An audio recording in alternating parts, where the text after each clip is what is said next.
안녕하세요. 홍채환입니다. 지난 시간까지 심의라는 복식에 담긴 상징성을 함께 살펴보았습니다.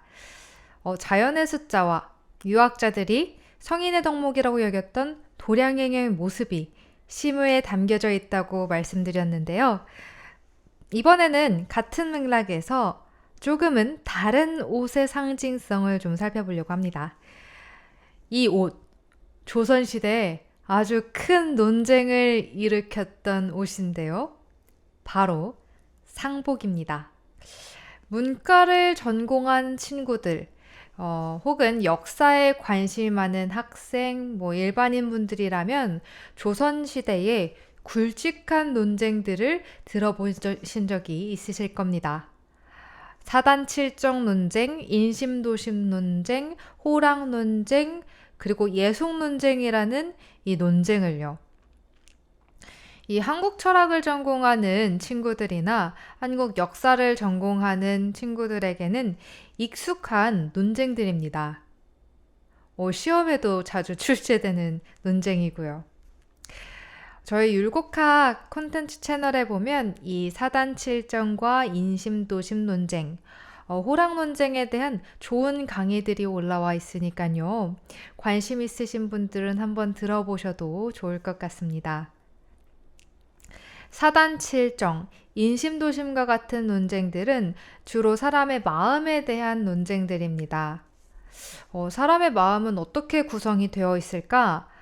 또 그 마음을 가지고 어떻게 선한 삶을 살아갈 수 있을까에 대한 답을 찾기 위한 과정이죠.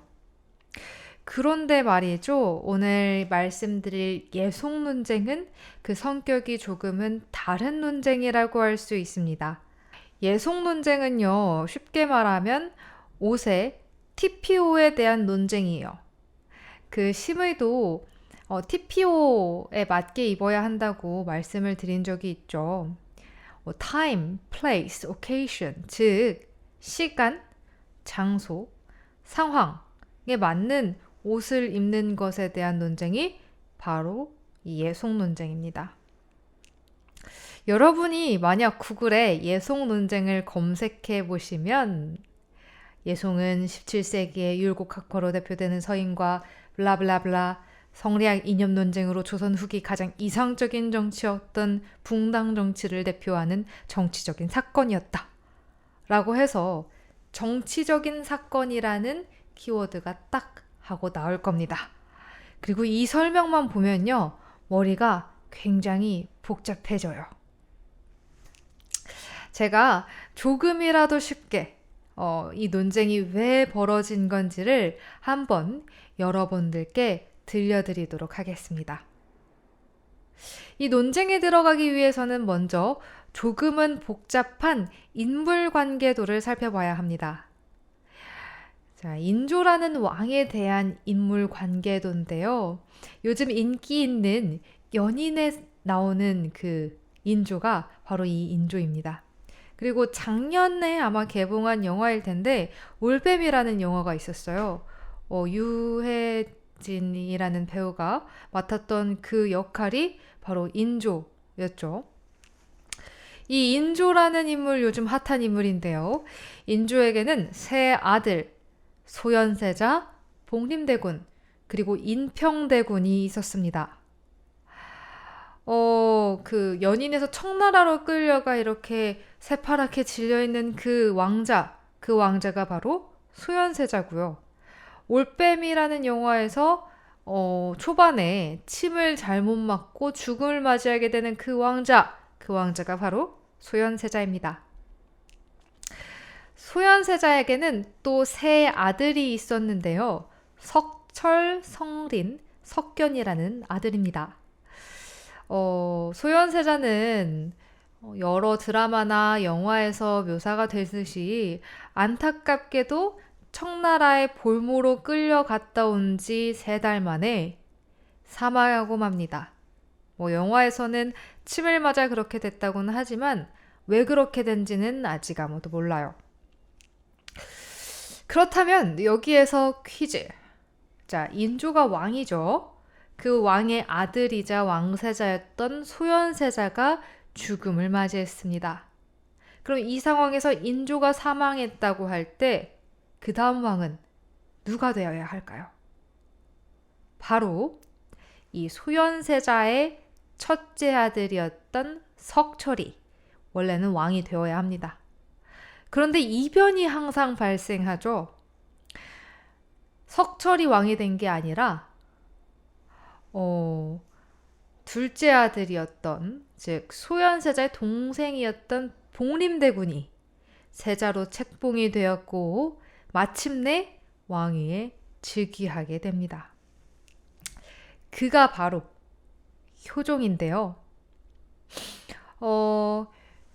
효종은 또 왕위에 오른 지 10년밖에 안 돼서 갑자기 사망하게 됩니다.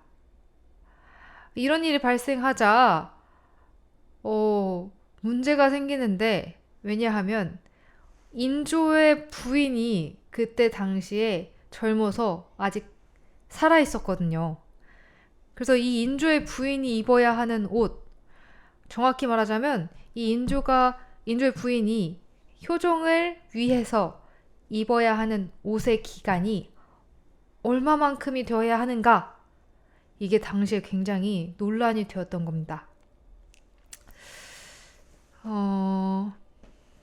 자, 예속 논쟁 이야기는 여기서 잠깐 접어두고 상복에 대한 이야기를 살펴봄으로써 왜 이렇게 그게 큰 논란거리가 됐는지를 함께 살펴볼게요. 상복에 대해 모르면 더 이상 이게 이해가 되질 않거든요. 자, 옷을 입는 기간? 상복은 전부 3년을 입었던 게 아닌가? 3년상인데? 상복에는 여러 종류가 있다는 거를 이제 작년 영상에서 한번 말씀드린 적이 있어요. 참채복, 자채복, 대공복, 소공복, 그리고 심화복, 이렇게 5가지 복식이라서 오복이라고 불립니다. 이렇게 5가지 옷은 옷의 형태나 옷감, 옷과 함께 갖추는 도구에 따라 옷의 종류에 따라 이제 이름을 달리한 것이고요. 이 중 참채복을 제외한 또 4가지의 복식은 경우에 따라 옷을 입는 기간이 달라집니다. 3년, 1년, 9개월, 5개월, 3개월로 나눠지는 거죠. 어떤 것을 기준으로 달라지는지 자채복을 예를 들어서 말씀드려 보도록 하겠습니다. 자채복이라는 건 이제 참채복보다는 좀 더 간소화된 옷인데요. 네. 자채복을 3년 입는 건 어머니를 위한 복식입니다. 참채복이 아버지를 위해 3년을 입는 것이라면 자채복은 어머니를 위해서 3년 동안 입는 복식이에요. 그 다음 자채복을 1년만 입는 경우도 어머니를 위한 건데요. 대신 이때는 좀 상황이 다릅니다. 이제 이때는 아버지는 아직 살아 계시는데 어머니가 돌아가시게 된 경우에 자채복을 1년만 입습니다. 또 아내를 위해서도 이 자채복 1년복을 입어요. 그 다음 자채복을 입되 지팡이를 짚지 않고 9개월 동안 입는 옷이 있는데요. 이 옷은 할아버지와 할머니를 위해 입습니다. 그리고 자채복을 5개월 동안 입는 경우는 증조 부모를 위한 거고요. 3개월은 어떨까요? 3개월은 고조 부모를 위해 입는 거죠. 이렇게 옷을 입는 사람, 즉 상주와 돌아가신 분의 친소 관계가 어떻게 되는가에 따라서 옷을 긴 시간 입기도 하고 짧은 시간 입기도 하는 겁니다. 모르셨죠? 그런데 왜 많은 숫자들 중에 3년, 1년, 9개월, 5개월, 3개월이라는 시간을 선택했을까요? 다 홀수네요. 짝수로 4년, 2년, 10개월, 6개월, 4개월 이렇게 입어도 되지 않을까요? 자, 얘기라는 책에는 3년문이라는 편이 있습니다. 상례를 3년 지내는 것에 대해 옷을 3년 입는 것에 대해 옛날 사람들도 왜 이렇게 정해졌는지를 많이 궁금해했던 것 같아요. 그래서 3년에 대해 묻고 답한 글이 이 3년문이라는 편에 실려 있습니다. 이 편을 보면 상례를 지내는 시간, 그리고 3년복을 입는 이후에 대해 이렇게 설명이 되어 있습니다. 무릇 천지에 살고 있는 것으로서 혈기가 있는 족속들은 반드시 지각이 있으며, 지각이 있는 족속은 그 종주를 사랑할 줄 모르는 것이 없다. 이제 새나 짐승 가운데 큰 것들은 그 물이나 짝을 잃었을 경우에 한 달이 지나고 한 철이 지나면 반드시 다시 돌아와서 서성이며, 자신의 고향을 지나갈 적에 빙빙 돌고 울부짖고 발을 구르고 주춤거린 다음에야 비로소 떠나간다. 작은 것들로 제비나 참새까지도 오히려 잠시 동안 슬피 운 뒤에야 그곳을 떠나간다. 그러므로 혈기가 있는 족속들 중에서는 사람보다 더 지각이 있는 부류가 없으며, 그러므로 사람은 그 부모에 대해서 죽을 때까지 슬퍼함을 그치지 않는 것이다. 장차 저 어리석어 간사하고 음란한 자를 따를 것인가? 저들은 부모가 아침에 죽으면 저녁에 잊어버린다. 그런데도 저들을 따른다면 그것은 새나 짐승만도 못한 것이다. 그러니 어찌 서로 더불어서 무리지어 살면서 어지럽지 않겠는가? 장차 저 수식하는 군자를 따를 것인가? 저들은 3년상이 25개월에 끝나는 것을 사마가 문틈을 지나가는 것처럼 빠르게 여긴다. 그런데도 저들을 따른다면 이는 상을 마칠 때가 없게 된다. 그러므로 선왕이 이를 위해서 중도를 세우고 예절을 정해 그들로 하여금 한결같이 합당한 예제를 이루고서 상을 줄이도록 한 것이다. 자, 부모님이 돌아가시면 사실 평생 동안 그 부모님을 그리워하고 생각만 해도 눈물이 날 겁니다. 동물들도 자신의 짝을 잃었을 때 일정 기간 슬퍼하는데, 다른 동물들보다도 이 지각작용이 발달한 사람이라면 우리가 생각하고 뭔가를 떠올릴 수 있는 그 기간 동안, 평생 동안 부모님의 죽음을 슬퍼하는 게 맞다고 옛사람들도 생각을 한 거죠. 그런데 물론 이렇게 슬퍼하는 게 맞는 일인데, 매일 너무 슬픔에 빠져 있다가 일상생활도 못하고 내 몸이 병드는 건 또 효도라고 할 수가 없거든요. 얼마나 슬퍼하시겠어요, 돌아가신 그 조상신이. 부모님이 물려주신 이 몸을 좀 건강하게 지키는 것도 효도니, 슬픔으로 몸을 많이 상하게 할 수는 또 없는 노릇입니다. 어려워요. 자, 이걸 고려한 성인이 딱 25개월 정도로 정해서 그동안은 슬픔을 다 해라 라고 했다는 게 3년상의 시작, 그리고 우리가 3년복을 입게 된 이유라고 할 수 있습니다. 이것만 봐도 사실 왜 우리가 부모님만을 위해서, 아버지를 위해서 3년복을 입어요? 라고 했을 때 부모님이 이렇게 나를 해줬으니까 라고 답할 수가 있는 거죠. 그렇다면 옷을 1년만 입는 경우는요? 엄마나 아빠나 두 분 다 똑같이 중요한데 왜 아버지가 살아계실 때는 어머니의 복식을 1년만 정했을까요? 이에 대해서는 이렇게 설명을 합니다. 그렇다면 어째서 기년으로 정했는가? 지치는 기년으로 끄는 것이다. 그것은 어째서인가? 천지가 이미 바뀌고 사시도 이미 변하였는 바, 천지 사이에 있는 것은 다시 시작하지 않는 것이 없다. 이것을 형상한 것이다. 자, 1년이면 사계절이 흐르고 다시 봄이 오는 시간입니다. 다시 시작할 수 있는 시간인 거죠. 그렇기에 1년을 정했다고 합니다. 물론 그보다 아래에는, 요 사상 아래에는 집안의 존자, 즉 높은 사람을 한 사람으로만 규정해 놓고자 하는 유학자들의 사회 시스템 방식이 담겨져 있기는 합니다. 아버지를 가장 높은 사람으로 정해놓고 그 아버지를 기준으로 나머지 사람들은 조금의 차등을 둠으로써 질서를 좀 형성하고자 했던 거죠. 이는 현대에 많은 비판을 받는 부분이기는 하지만 당시 유학자들이 생각했을 때 사회를 안정시킬 수 있는 가장 효과적인 사회 시스템이었습니다. 네, 이 문제는 복잡한 문제이니 여기에서 넘어가도록 하고요. 그렇다면 나머지 9개월, 5개월, 3개월은 어떤 의미일까요? 지난 시무 형상에서 시무의 각 부분을 하늘, 땅, 그리고 사람을 형상화한 것이라는 글을 읽어본 적이 있죠. 그런데 이 옷을 입는 수도, 이 상복을 입는 수도 하늘, 땅, 그리고 사람에게서 가져온 것이라고 해요.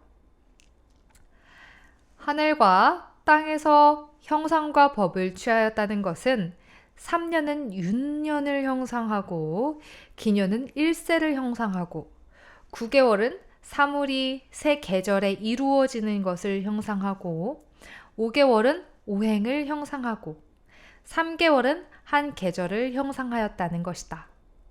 사람에게서 법칙을 취하였다는 것은 처음 나서 3개월이 되면 머리를 자르고 3년이 되면 부모의 품을 떠나는 것을 말한다. 자, 앞에서 말한 3년의 의미와는 다르게 여기에서는 하늘과 땅, 즉 자연의 숫자를 취해서 설명을 합니다. 3년은 윤년을 형상했다고 하는데요. 윤년이란 윤일이 들어있는 해입니다. 보통 현대로 따지자면 1년은 365일이죠. 근데 이렇게 하면 지구가 태양을 돌아가는 주기와 정확히 일치하지가 않습니다. 그래서 태양력과 일치하지가 않는다고 하네요. 그래서 오차가 생기는 거죠. 그래서 4년마다 한 번 2월 29일을 두어서 그 주기를 맞추고는 합니다. 자, 지금이야 4년의 하루로 정해져 있지만 예전에는 양력의 1일과 음력의 1년을 맞추기 위해서 약 3년에 한 번씩 음력에 끼워 넣는 달이 있었다고 하네요. 생각해보면 저희 부모님 같은 경우에는 음력으로 생일을 따지시는 분들도 꽤 있거든요. 그것처럼 지금이야 양력을 너무 당연하게 사용하고 있지만 예전에는 이 음력을 많이 사용하는 경우가 있었습니다. 그래서 이 3년이라는 시간을 법칙으로 삼아서 음력을 끼워 넣는 3년이라는 시간을 법칙으로 삼아서 옷을 입었다는 게 이제 유학자들의 해석입니다. 다음 1년은 앞에서 말했듯 봄, 여름, 가을, 겨울이 흘러가는 한 번의 주기를 의미하고요. 9개월은 사물이 3계절 동안 이루어지는 것을 형상했다고 합니다. 왜 4계절이 아니라 3계절일까요? 자, 봄에는 씨앗 뿌려, 여름엔 새싹 나고, 가을에 추수해서 겨울에 먹고 살자 라는 가사를 가진 노래가 있습니다. 제가 좋아하는 노래인데요. 이 가사를 잘 보면 가을까지는 생장하는 내용이 들어가 있어요. 봄에 씨앗을 심어 놓으면 추수하기 전 가을까지는 자라나는, 형성되는 시기인 거죠. 그러나 겨울이 오면 더 이상 자라지를 않으니 이렇게 이해한다면 꼭 9개월 동안 사물이 이루어진다고 할 수 있겠네요. 다음 3개월은 한 계절을 형상화했다고 하는데요. 우리가 4계절을 가지고 있고 1년이 12개월이니 12 나누기 4를 하면 딱 3이 되죠. 이렇게 자연의 숫자를 하나의 법으로 삼아서 3년부터 1년 9개월, 5개월, 3개월이라는 시간 동안 상복을 입는다는 게 얘기 3년문 편에 달린 후대 학자들의 설명입니다. 앞선 영상에서 말씀드린 하늘의 수, 즉 양의 수와 땅의 수, 의무수가 있었다는 거 기억나시나요? 양의 수는 홀수이고 음의 수는 짝수라고 말씀을 드렸습니다. 상례는 슬픈 일이죠. 그러면은 하늘의 수를 쓰는 게 맞을까요? 땅의 수를 쓰는 게 맞을까요? 다시 말하면 기쁨의 수를 쓰는 게 맞을까요? 슬픔의 수를 쓰는 게 맞을까요? 저는 당연히 땅의 수, 음수인 짝수를 쓰는 게 맞지 않나? 라는 생각이 들었습니다. 이런 제 궁금증을 들키기라도 한 듯 이런 글이 있더라고요. 혹은 3개월을 입게 하고, 혹은 5개월을 입게 하고, 혹은 9개월을 입게 하고, 혹은 기년을 입게 하고, 혹은 3년을 입게 했다. 상은 흉례이다. 그런데도 양수의 기수로서 기간을 정한 것은 어째서인가?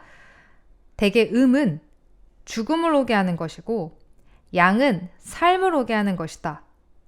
이미 죽었는데도 삶을 오게 하는 것은 효자는 차마 그 어버이를 죽은이로 대우하지 못하기 때문이다.